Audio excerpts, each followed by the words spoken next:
Assalamualaikum warahmatullahi wabarakatuh. Oke, saya di sini akan membuat video tentang tesis saya yang sudah saya selesaikan. Alhamdulillah kemarin November sudah diwisuda. Jadi saya akan membuat video untuk teman-teman yang sedikit mengalami kesulitan di tesis. Nah, tesis ini di sini kalau anak PB itu menyebutkannya tesis, tapi secara harfiahnya itu skripsi untuk S1. Kalau tesis kan biasanya untuk S2. Nah, ini di sini bentuk hard file dari tesis saya. Nah, ini sebanyak sekitar 260 halaman.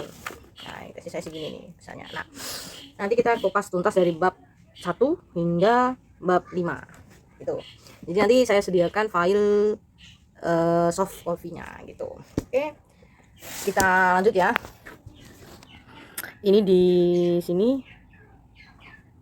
Nah, sebentar. Jadi ada dua model. Ini model yang di kamera versi hard copy-nya. Kemudian ini nanti saya akan masuk di filenya. Jadi ada bentukan Word-nya, ada PDF-nya, kemudian PPT munakosah sampai artikel tesisnya. Ini nanti ada di sini juga. Gitu. Nanti kita buka satu persatu sesuai dengan capture-nya. Jadi yang pertama ini cover. Jadi covernya ya, ini bentuk PDF-nya. Ya, ini ACC profesor saya.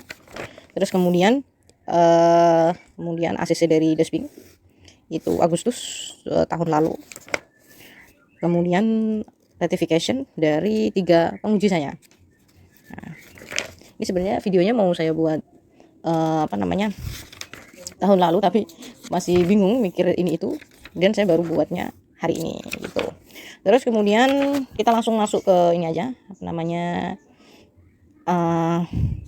daftar isi. Nah, daftar isinya di sini saya tuliskan dari table of content sampai list of table sampai figure sampai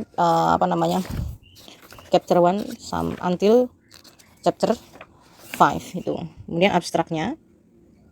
Kemudian di bab 1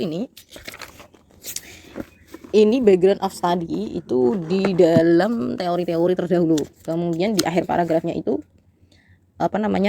menyelipkan opini dari kita. Ya, kalau di Inggris itu namanya conclusion from teori sebelumnya gitu.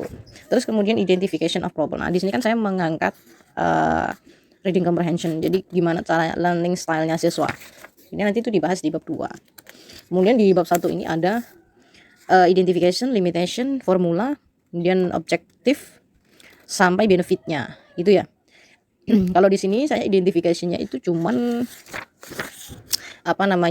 bagaimana variasi siswa di dalam learning style tersebut. Terus kemudian dari pandemi COVID-19 itu siswa itu menggunakan metode apa yang pas gitu. Terus kemudian limitationnya saya meneliti kelas IPA sama IPS di Padangan, sekolah saya dulu. Kemudian formulation of the problem. Nah, bagaimana learning style siswa di dalam reading comprehension gitu ya. Terus kemudian bagaimana strategi pembelajaran learning style yang diterapkan di era pandemi. Dulu pas masih COVID, jadi saya menelitinya pas COVID. Itu terus kemudian capture learning style ya, itu tentang definisinya dari beberapa buku. Saya dulu dikasih buku dari Dr. Budiasih selaku pembimbing saya. Tuh banyak bukunya. Nanti bisa saya tampilkan linknya atau menghubungi saya langsung, enggak apa-apa. Terus kemudian ini banyak banget di dalam bab 2 ini harus tahu teori mendasarnya. Terus kemudian dibahas satu-satu dari kind of text sampai karena reading comprehension ya, jadi harus tahu teks yang bagus diterapkan di reading comprehension itu apa. Itu terus kemudian kita menuju bab 3. Bab 3 itu tentang research design. Ya, research design, kemudian research settingnya ya, tempat, waktu. Ya, kemudian pre-research itu juga harus tertata rapi.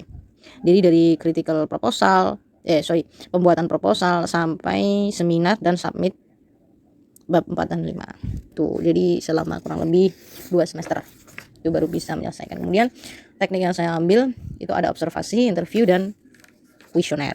Jadi saya nyebar kuesioner dulu waktu kala itu, karena teorinya itu yang saya pakai kalau nggak salah itu rate teori. Ya, teori PLS, PQ, jadi rate. Terus kemudian ya menuju bab 4 itu di situ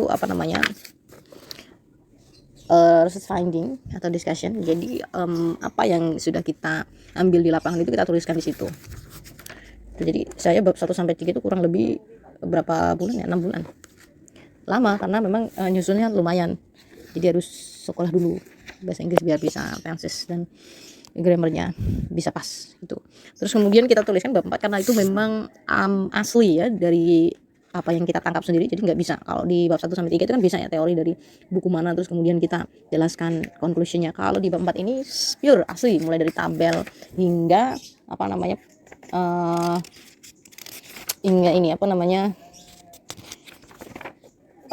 persentasenya per murid dalam kelas itu.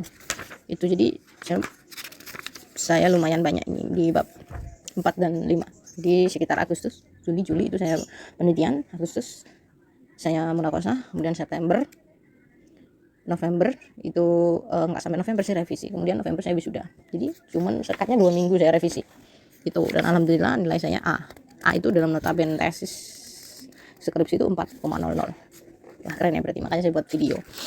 Tapi ya lumayan. Jadi ketika semester 7 sampai semester 8 itu cuman baru proposal. Itu jadi saya lulus pas 4 tahun. Tapi dalam notabennya kampus saya tetap masih bayar di semester 9. Ya walaupun nggak sampai 9 akhir ya, cuman 1 bulan Agustus itu terus munakosa. Dan September, Oktober, November saya di wisuda. Kemudian bab 5 itu adalah conclusion dari penelitian yang sudah kita teliti tadi. Jadi apa tuh yang kesimpulan dan saran itu. Kemudian dari segi guru, student, dan yang lainnya.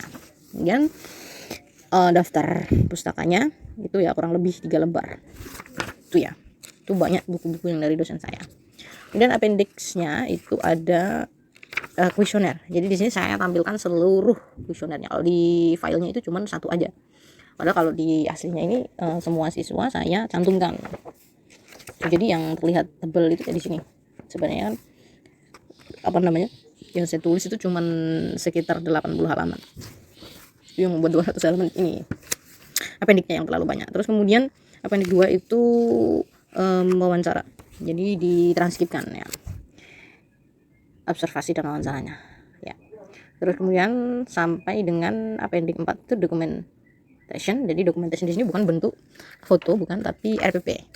Silabus. Nah, ini saya jadi minta ke sekolahnya gimana ada reading comprehension, itu harus kita teliti di situ. Ini lumayan agak banyak. Terus kemudian surat keterangan. Nah, ini dari sekolah. Ini sekolah yang membuatkan. Jadi ketika kita penelitian dan sudah berakhir, itu kita menunggu sekitar 1 minggu paling cepat. Jadi suratnya seperti ini.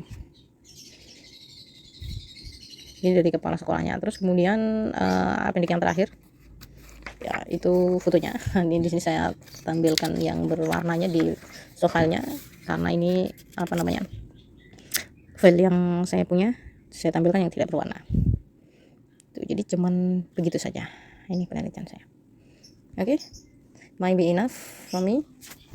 Jika ada banyak pertanyaan terkait kok saya nggak selesai ini itu sebenarnya kalau bimbingan terus, jadi nggak masalah dimarahin, itu kan juga karena kita salah gitu. Jadi nggak masalah misalnya kok salah terus tensisnya, itu berarti kita harus belajar lagi, sekolah lagi, itu minimal kursus lah. Itu pengalaman dari skripsi saya. Terima kasih dari saya. Jika ada pertanyaan langsung saja di email atau di Instagram atau di kolom komentar, nggak masalah. Ya. Sekian dari saya. Wassalamualaikum warahmatullahi wabarakatuh.